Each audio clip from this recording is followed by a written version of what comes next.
안녕하세요. 저는 오늘 하루도 죽지 못해 살고 있는 한 가정의 주부입니다.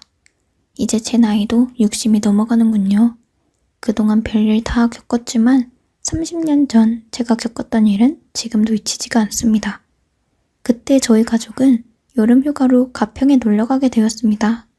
햇볕이 좋은 맑은 날씨에 길거리에 팔고 있는 옥수수를 사서 먹으며 즐거운 휴가의 분위기를 느끼면서 펜션에 도착을 했습니다. 간단하게 짐 풀고 물놀이를 즐기다 보니 하루가 빠르게 흘러가 어둑해지는 저녁이 되었습니다.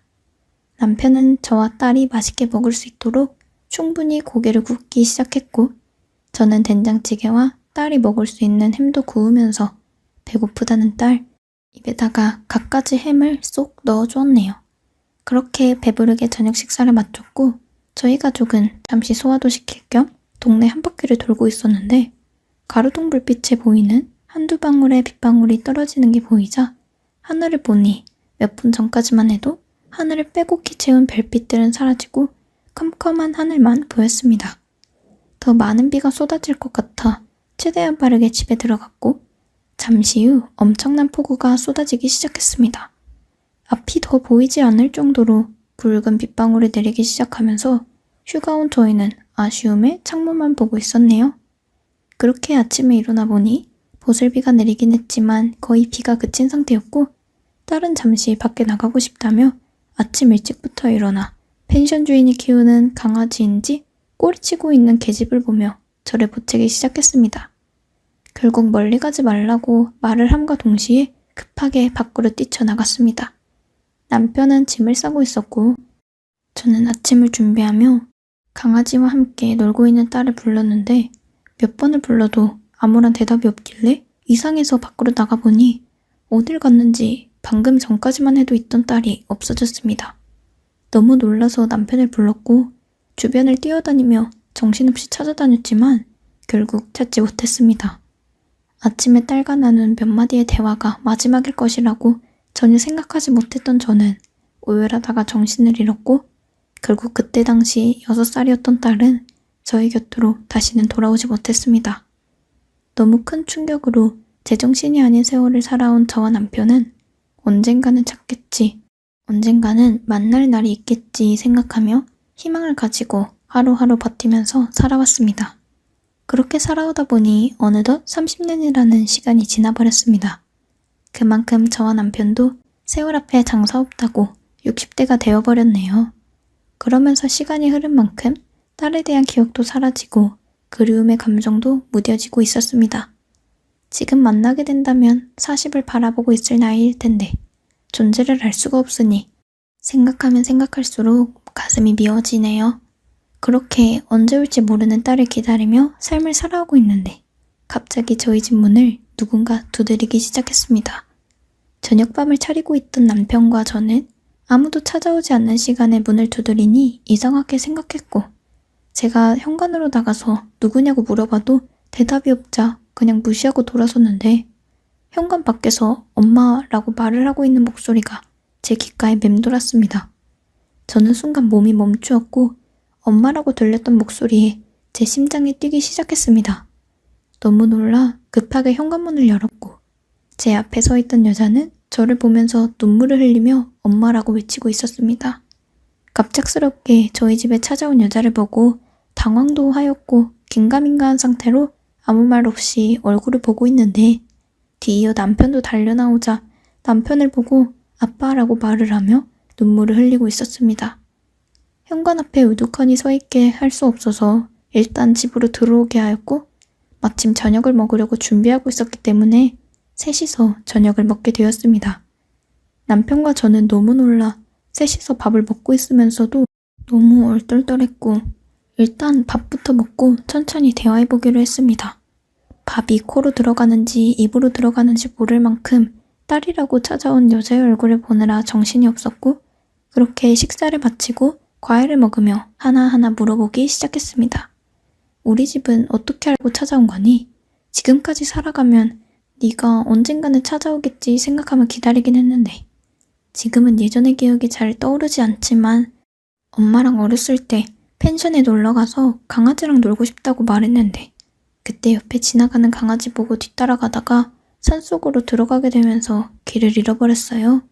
다시 부모님이 있는 쪽으로 돌아가려고 했지만 너무 멀리 와버린 것인지 찾으려고 하면 할수록 점점 더 깊은 곳으로 들어갔고 날이 어둑해지고 지치게 되면서 정신을 잃었는데 눈을 떠보니 어느 할머니 집에 있었어요.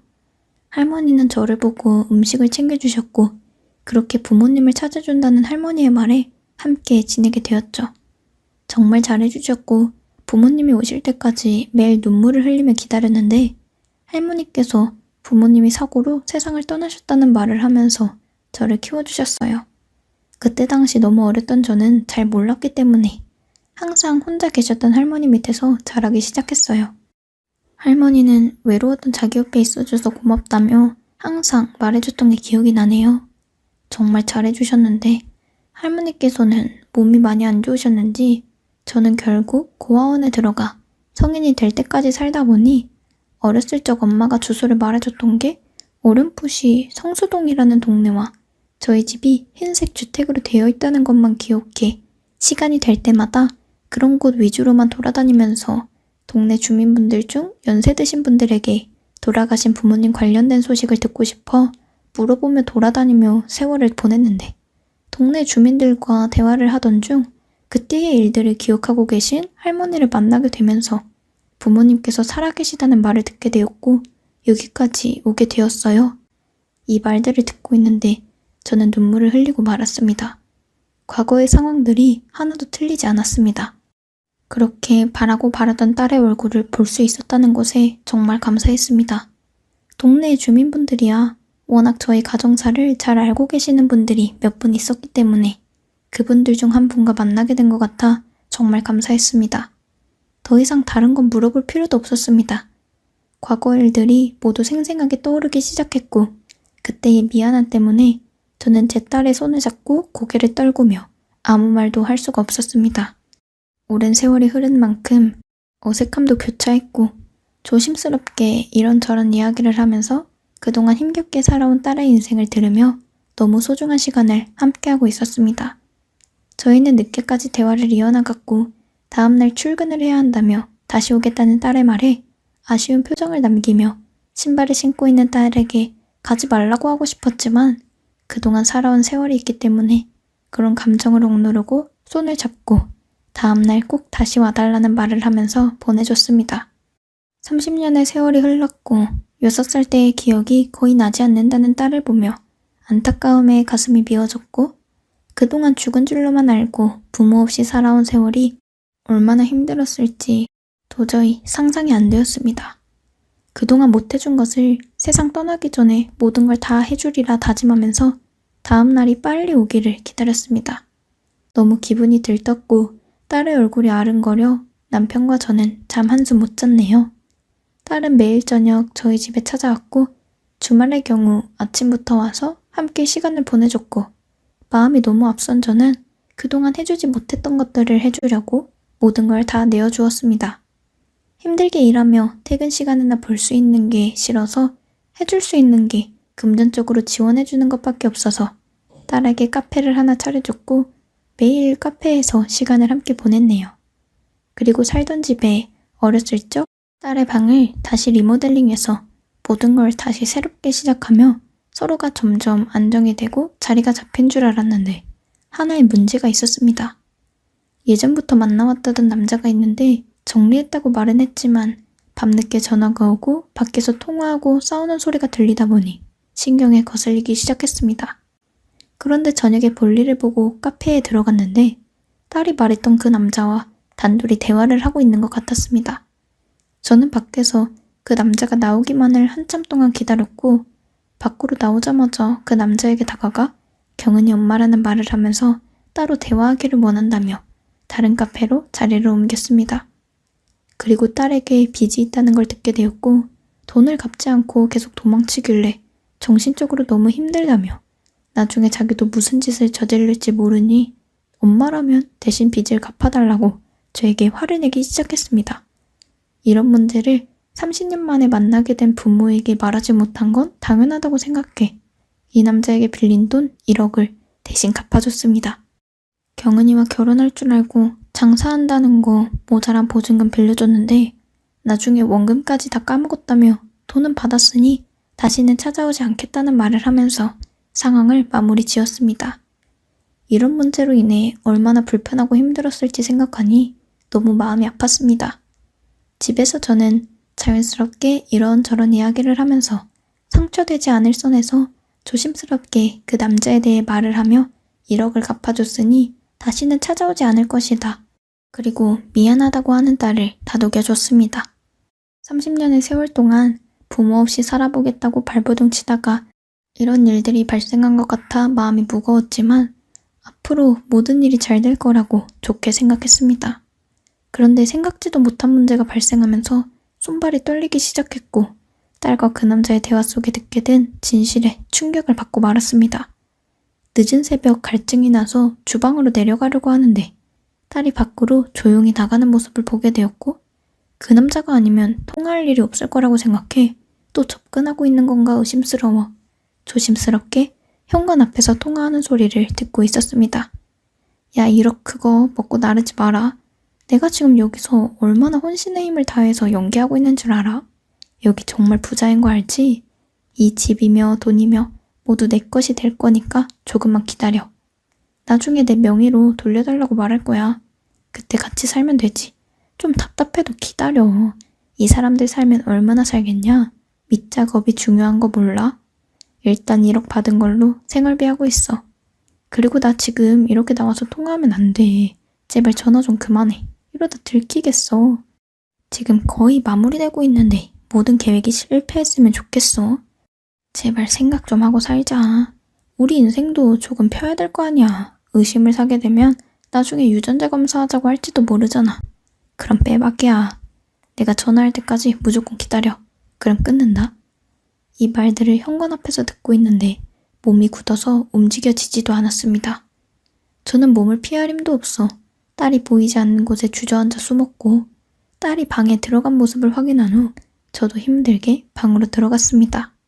도저히 믿을 수 없는 말들을 듣게 되면서 무서움에 자고 있는 남편을 깨워 이 사실을 말했지만 받아들이기가 너무 힘들었네요. 그만큼 기다려온 딸인데 아니었다고 돈 때문에 접근한 거라고 말을 하면 분명 쓰러지고 말 겁니다. 저도 지금 힘겹게 정신 붙들고 있는데 혈압이 높은 남편은 아마 이번 일이 밝혀지면 세상을 떠날 수도 있다는 생각에 불안감에 모든 상황을 조용히 해결해야겠다고 생각하고 다음날 남편과 저에게 애교를 부리며 딸 행세를 하고 있는 의문의 여자에게 아무렇지도 않게 평상시처럼 행동했습니다. 이 여자가 계획한 것처럼 그냥 우리가 세상을 떠날 때까지 조심이라도 하면 될 것을 이런 사실을 걸려서 또 다른 상처를 줬다는 게 버티기가 너무 힘들었네요. 남편은 출근하고 의문의 여자도 카페로 출근했습니다. 저는 친구를 만나야 한다며 저녁에 카페에 들린다고 웃으면서 말했고 아무도 없는 집에 혼자 남아 의문의 여자 방에 들어가 바닥에 떨어진 머리카락들을 주워서 유전자 검사를 진행했습니다. 통화 속에 나온 진실에 유전자 검사를 할 필요도 없었지만 그래도 확실하게 확인해보고 싶었습니다. 집에 돌아와 한참을 멍하니 있으면서 함께 찍었던 사진들과 추억이 모두 거짓이었다니 생각하며 핸드폰에 담긴 추억들을 보며 한참을 울었고 저녁이 되고 길 건너편에서 열심히 웃으면서 일을 하고 있는 의문의 여자를 보고 있으니 그냥 이대로 살까? 딸로 받아들이면서 살까? 다시 예전으로 돌아가기 싫다. 이대로 모른 척하고 살다가 세상 떠났으면 좋겠다는 생각이 들었습니다. 그토록 기다렸던 딸이고 보고 싶었던 딸이었는데 이 모든 사실이 거짓이라도 나 혼자만 사실이라고 믿고 있다면 아무렇지도 않게 살아갈 수 있을 텐데 이런 생각들로 머릿속이 복잡해졌고 카페에 들어갈 수도 없었습니다. 그렇게 평상시처럼 행동을 하며 지내오다 보니 유전자 검사 서류가 도착을 했고 떨리는 손을 힘들게 진정시키며 뜯어보니 그 안에 있던 서류에서조차 거짓으로 말을 하고 있었습니다. 저는 결정을 해야 했고 결국 원래 우리의 삶으로 돌려놔야겠다고 생각해 퇴근하는 남편 따로 만나 차 안에서 조용히 대화를 이어갔습니다. 그런데 남편에게 듣게 된 더 충격적인 말은 저보다 더 먼저 이 사실들을 알고 있었던 겁니다.